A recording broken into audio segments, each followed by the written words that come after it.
Hello বন্ধুরা, কেমন আছেন সবাই? আশা করি সবাই খুব খুব ভালোই আছেন। তো আজকের এই ভিডিওটাতে মূলত আমরা কথা বলবো যে ব্লগার নিয়ে। তো ব্লগার আসলে কি সেই সম্পর্কে আমরা একটা ধারণা দিব আপনাদেরকে। আমরা একটা কমপ্লিট ব্লগার টিউটোরিয়াল বানাবো, যেটাতে আমরা ব্লগারের A to Z আমরা দেখাবো যে কীভাবে ব্লগার একটা ফ্রিতে একটা ওয়েবসাইট বানানো যায় এবং কীভাবে সেটা আপনি সার্চ কনসোলে অ্যাড করবেন এবং কিভাবে সেটা থেকে আপনি অ্যাডসেন্স অ্যাপ্রুভাল পাবেন এবং কিভাবে এই আপনার ব্লগটা থেকে কিভাবে ইনকাম আসবে সে সম্পূর্ণ কিছু আমরা একটা টিউটোরিয়াল বানিয়ে আমরা সেটা দেখানোর চেষ্টা করবো আপনাদেরকে। তো আজকে এটা প্রথম পার্ট। তো আজকে মূলত আমরা বলবো যে ব্লগার আসলে কি। তো মূলত ব্লগার হচ্ছে একটা ওয়েবসাইট যেটা দিয়ে আমরা আরও কিছু ওয়েবসাইট বানাতে পারি এবং এটা হচ্ছে সম্পূর্ণ ফ্রি। এটা এটা ইউজ করতে কোনো টাকা পয়সা লাগে না এবং এটা গুগলেরই একটা প্রোডাক্ট। সো অন্য যে কোনো সিএমএস থেকে ব্লগারের সিএমএসটা অনেক সিম্পল, ইজি, কিন্তু এখানে কিছু সুবিধাও আছে, কিছু অসুবিধা হচ্ছে। সুবিধা হচ্ছে যে ব্লগারটা সম্পূর্ণ ফ্রি এবং এটাতে কোনো টাকা পয়সা কিচ্ছু লাগে না, আপনার কোনো খরচই হবে না। আর অসুবিধা হচ্ছে যে এটা দিয়ে সব কিছু করা যায় না, সব ধরনের ওয়েবসাইট আপনি বানাতে পারবেন না। এটা হচ্ছে মানে একটা অসুবিধা। তো এই দুইটা জিনিস মাথায় রেখে আমাদেরকে কাজ করতে হবে। তো এখন সরাসরি চলে যাবো আমাদের কম্পিউটার স্ক্রিনে এবং সেখান থেকে আমরা সব কাজ করবো এবং আপনাদেরকে দেখাবো।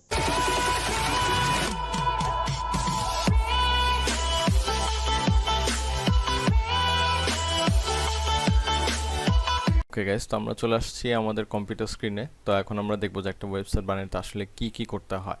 তো ফার্স্ট অফ অল সবার প্রথমে যেটা সেটা হচ্ছে একটা ওয়েবসাইটের ওয়েবসাইট সেট আপ করতে হয়। একটা ওয়েবসাইট তো আপনি সেট আপ না করলে সেটা ওয়েবসাইট হবে না অবশ্যই। তো এরপরে যেটা করতে হয় 2 নম্বরে কন্টেন্ট মেকিং বলতে যেমন বিভিন্ন ধরনের কন্টেন্ট হইতে পারে, যেমন আর্টিকেল হইতে পারে, অডিও হইতে পারে, ভিডিও হইতে পারে, এই সবই কিন্তু কন্টেন্ট মেকিংয়ের আওতায় পড়ে। তো কন্টেন্ট মেকিংটা কেন দরকার? কারণ কন্টেন্ট যদি না থাকে আপনার ওয়েবসাইটে তাহলে একটা মানুষ কেন ভিজিট করবে, তাই না? তো একটা ভিজিটর তখনই ভিজিট করবে যখন আপনার কন্টেন্ট আছে। কন্টেন্ট ছাড়া কখনো একটা ওয়েবসাইটে কেউ ভিজিট করতে আসবে না। 3 নম্বর হচ্ছে সার্চ কনসোলে অ্যাড করা। আচ্ছা, তো যেহেতু এটা বিগিনারদের জন্যই কোর্সটা, সেটা আমি একদম শুরু থেকে বলতেছি সব কিছু, কেউ বিরক্ত হবেন না। তো সার্চ কনসোলটা আসলে কি? তো যেমন ধরেন যে আমরা গুগলে যখন একটা কিছু আমরা সার্চ করি তখন গুগল আমাদেরকে কিছু রেজাল্ট দেখায়। হ্যাঁ, এটা গুগল হচ্ছে একটা search engine.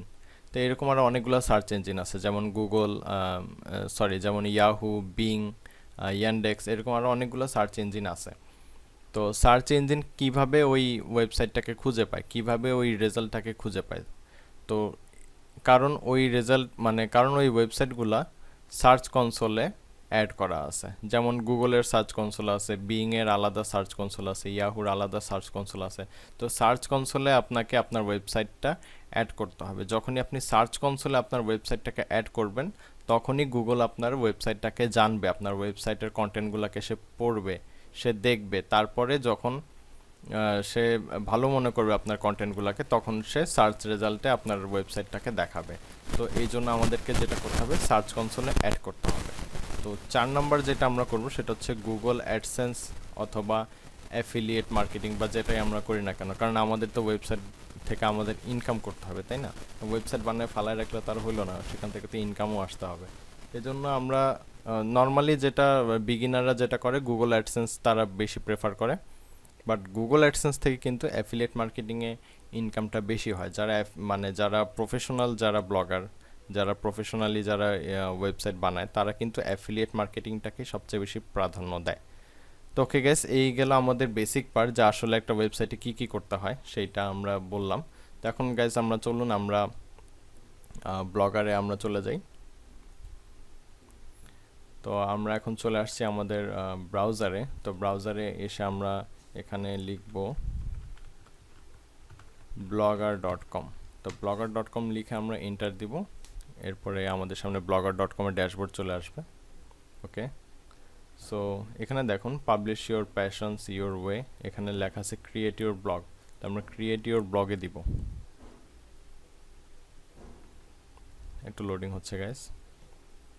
Okay, so create your ব্লগে দেওয়ার পরে আপনাদের যদি সাইন ইন করা থাকে আপনাদের ব্রাউজারে, তাহলে অটোমেটিক্যালি সেটা কন্টিনিউ হয়ে যাবে। আর যেহেতু আমার সাইন ইন করা নেই সেহেতু আমি সাইন ইন করে নিব।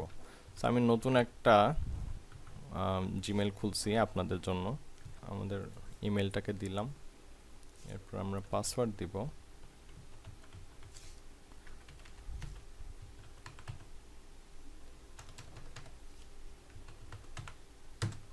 ওকে, আমরা পাসওয়ার্ড দিয়ে দিলাম, এখন আমাদের লগ ইন হচ্ছে। ওকে, সো এখানে আসলে দেখবো আমরা যে choose a name for your blog, তো আপনার ব্লগের জন্য একটা নাম চাচ্ছে তারা। তা আমি একটা ফিনান্স রিলেটেড একটা ওয়েবসাইট খুলবো, তো আমি এখানে একটা নাম দিলাম ইনভেস্টো। আচ্ছা, এটা দিলাম আমি কিছু, investo.com বা সামথিং আমি কিছু দিলাম, এটা জাস্ট একটা নাম। ওকে, তো গাইস এখানে দেখতে পারতেছেন যে choose a URL for your blog. তো সেখানে একটু বলে নেই যে blogger.com দিয়ে যখন আমরা ফ্রিতে যখন আমরা কোনো ওয়েবসাইট বানাবো তখন আমাদের ওয়েবসাইটের শেষে .blogspot.com থাকবে। হ্যাঁ, তো এটা হচ্ছে একটা সাবডোমেইন হবে, এটা কিন্তু আপনার টপ লেভেল ডোমেন হবে না। টপ লেভেল ডোমেন কোনগুলা? যেমন facebook.com, yahoo.com, youtube.com, এগুলো হচ্ছে টপ লেভেল ডোমেন। আর সাবডোমেন কোনগুলা? যেমন facebook.blogspot.com, হ্যাঁ, তারপরে ধরেন youtube.blogspot.com, এগুলো হচ্ছে সাবডোমেন। তো আমরা যখন ব্লগারে যখন কোনো ওয়েবসাইট বানাই তখন আমরা একটা ফ্রি একটা সাবডোমেইন পাই। হ্যাঁ, তো এটাই হচ্ছে ব্লগার, এবং আপনি চাইলে পরবর্তীতে কিন্তু একটা টপ লেভেল ডোমেইন কিনে আপনি আপনার ওয়েবসাইটে অ্যাড করতে পারবেন, কোনো সমস্যা না। হ্যাঁ, তো সেক্ষেত্রে আমরা যেহেতু টেস্টের জন্য আমরা যেহেতু একটা ডেমো ওয়েবসাইট বানাচ্ছি, তো আমরা যে কোনো একটা নাম দিয়ে দিই। যেমন ধরেন আমরা একটা গেমিং রিলেটেড একটা ওয়েবসাইট বানাবো, তো আমরা দিলাম গেমিং। এই যে দেখেন এখানে দেখাচ্ছে যে this blog address is not available, মানে এটা অন্য একজন নিয়ে নিস অলরেডি। তো আমরা অন্য একটা কিছু লিখে আমরা গেমিং নিউজ আমরা দেখতে থাকবো কোনটা অ্যাভেলেবল আছে। 24/7 গেমিং নিউজ 24/7 দিয়েও হচ্ছে না। আচ্ছা, আমরা দিলাম গেমিং নিউজ বাংলা, হ্যাঁ এটা অ্যাভেলেবল আছে। তো আমরা এখন এখানে নেক্সট দিয়ে দিব। তো কনফার্ম ইউর ডিসপ্লে নেম, হ্যাঁ, তো ডিসপ্লে নেমটা হচ্ছে আপনার নাম, আপনি কোন নামে আপনাকে রাখতে চান। তো আমি এখানে আমার এই নামটাই দিয়ে দিচ্ছি, টিউটোরিয়াল। আচ্ছা না, আমি আমাদের চ্যানেলের নামটা দিয়ে দিই, গালিব টেক। ওকে, সো দিয়ে দিলাম ফিনিশ। ওকে গাইজ, তো এখন দেখতেছেন যে আমরা কিন্তু একটা ড্যাশবোর্ডে চলে আসছে, এবং এখানে দেখেন investor.com। আচ্ছা, investor.com কেন? ওই যে তখন আমরা একটা নাম দিয়েছিলাম investor.com, এই জন্য এখানে investor.com আসছে।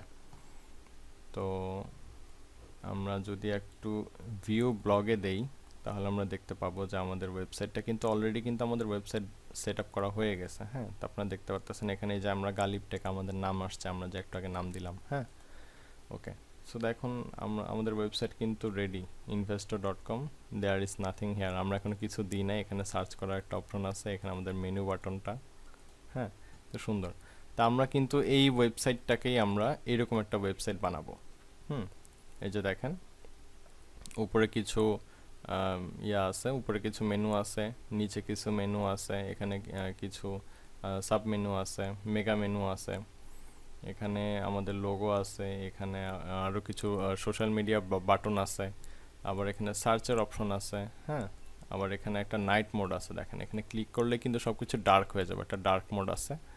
তো এরপরে এখানে ফলো করার বাটন আছে, এখানে আমাদের বিভিন্ন পোস্টগুলো আছে, তারপরে এখান থেকে রিসেন্ট পোস্টগুলো দেখা যায়, কমেন্ট থাকলে কমেন্টগুলো দেখা যায়। এরপর যদি আমরা নিচে যাই, আমাদের ফুটারে দেখেন আমাদের ওয়েবসাইটের একটা লোগো আছে, এখানে কিছু ডিটেইল আছে, এখানে কিছু বাটন আছে, এবং নিচেও কিছু বাটন আমরা কিন্তু দিয়ে রাখছি। তো আমরা এরকম একটা ওয়েবসাইট আমরা বানাবো। এটাকে যদি আমরা একটু মোবাইল ভার্সনে দেখি, তাহলে আমি একটু মোবাইল ভার্সন করতেছি এই ওয়েবসাইটটাকে, একটু দেখেন। এই যে আমাদের মোবাইল ভার্সন, হ্যাঁ, মোবাইলে যদি আমরা দেখি তাহলে এরকম দেখাবে ওয়েবসাইটে। এই যে আমাদের ডার্ক মোড, এই যে আমাদের মেনুটা দেখেন কত সুন্দর, এখানে সোশ্যাল মিডিয়া বাটনগুলোও আছে। ওকে, সো এটাই হবে আমাদের ওয়েবসাইটটা। আমরা ডিজাইনটা সম্পূর্ণ এরকমই করব। তো এখন শুধুমাত্র এরকম না, আমরা আরও সুন্দর করে ডিজাইন করব। এটা নর্মাল ডিজাইন, এর চেয়েও আমরা আরও সুন্দর করব। হ্যাঁ, তারও অনেক কাজ আছে। তো এখন আমাদের ওয়েবসাইটটা কিন্তু এরকম আছে। তা আমরা এটা থেকে এরকম আমরা একটা ওয়েবসাইট বানাবো। ওকে, সো এটা হচ্ছে আপনাদের দেখানোর জন্য যে আমরা কি আসলে বানাতে যাচ্ছি।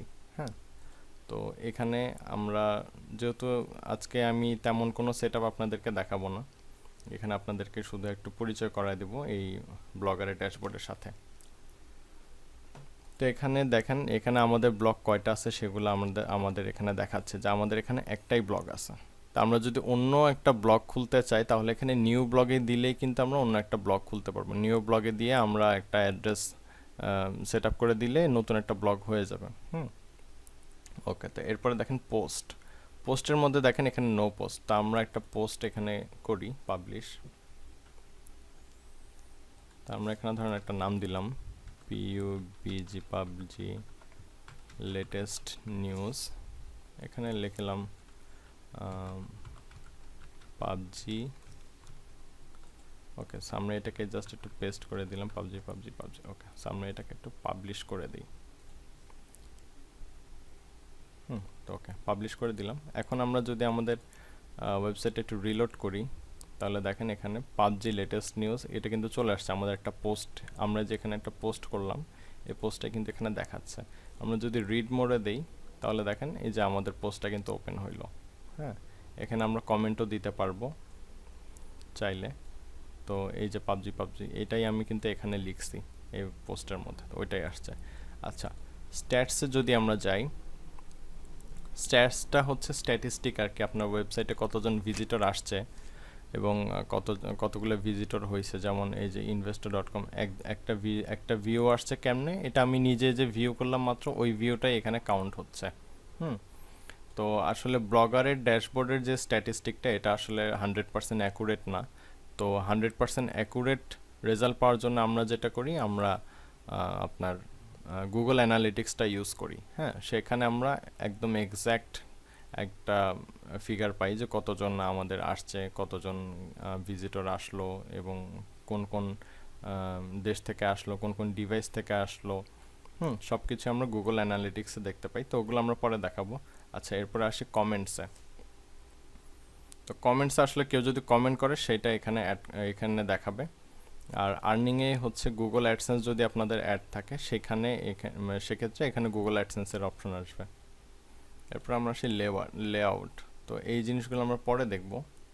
হ্যাঁ, তা আমরা চলে যাই থিমের মধ্যে। লেআউটে আমাদের আপাতত কোনো কাজ নেই, থিমের মধ্যে আমরা যাই। তো দেখেন গাইস, আমাদের যে ডিজাইনটা, এই সম্পূর্ণ ডিজাইনটা কিন্তু একটা থিম। হ্যাঁ, আমরা মোবাইলে যেরকম অনেকে আগে থিম চেঞ্জ করতাম, হ্যাঁ, থিম চেঞ্জ করলে যেটা হয় সম্পূর্ণ ডিজাইনটা চেঞ্জ হয়ে যায় একটা মোবাইলের, সেরকম ওয়েবসাইটেও এখানে একটা থিম লাগানো আছে। তা আমরা যদি থিম চেঞ্জ করি তাহলে কিন্তু সম্পূর্ণ ওয়েবসাইটটাই চেঞ্জ হয়ে যায়। আমরা যদি ওকে, আমরা একটু নিচে নামি। ওকে, আমরা এই থিমটা ধরেন আমরা এখন লাগাবো। এই থিমটাকে আমরা অ্যাপ্লাই করে দেই। অ্যাপ্লাই করে দিলে আমাদের এই থিমটা অ্যাপ্লাই হয়ে যাবে আমাদের ওয়েবসাইটে। তা আমরা একটু যদি আমরা রিফ্রেশ দেই তাহলে দেখেন আমাদের থিম কিন্তু চেঞ্জ হয়ে গেছে গাইস, তাই না? এই যে আমাদের লেটেস্ট নিউজটা, মানে লেটেস্ট পোস্টটা, এবং দেখেন আমাদের থিম কিন্তু সম্পূর্ণ চেঞ্জ হয়ে গেছে। এখানে মেনু বাটনটা এরকম চলে আসছে, সার্চ অপশনটাও চেঞ্জ হয়ে গেছে, সব কিছু চেঞ্জ হয়ে গেছে। হ্যাঁ, তো এইভাবে কিন্তু আমরা একটা ওয়েবসাইটের ডিজাইনটাকে চেঞ্জ করতে পারি। তো এরপরে আসি সেটিংয়ে। আচ্ছা, সেটিংয়ে এই যে দেখেন টাইটেলে investor.com লেখা, তো এখান থেকে আমরা এই নামটা চেঞ্জ করে দেব। আমরা যে নামটা দিয়েছিলাম গেমিং নিউজ বাংলা, ওকে, আমরা এটাই দিয়ে দেবো, গেমিং নিউজ বাংলা দিয়ে দেব। তাহলে গ্যাস এখানে investor.com আর আসবে না, গেমিং নিউজ বাংলায় আসবে। এই যে চলে আসছে। ওকে, সো আজকের জন্য গ্যাস এটাই। পরবর্তী ভিডিওতে আমরা আমাদের কন্টেন্টগুলোকে অ্যাড করব, কিভাবে কন্টেন্ট লিখতে হয় সেটা আমরা দেখাবো, এবং কিভাবে আপনাদের লেআউটগুলোকে চেঞ্জ করতে হয় এবং কিভাবে থিমগুলোকে চেঞ্জ করতে হয়, সব কিছু আমরা পরবর্তী ভিডিওগুলোতে দেখাবো। তো hope you guys enjoying it এবং অনেক কিছু শিখছেন আশা করি। তো পরবর্তী ভিডিওগুলোর জন্য অবশ্যই সাবস্ক্রাইব করে রাখবেন আমার চ্যানেলটা, এবং নেক্সট ভিডিও খুব জলদি চলে আসবে। তো অবশ্যই সবাই বেল বাটনটাকে প্রেস করে রাখবেন। So that's for today, thank you guys.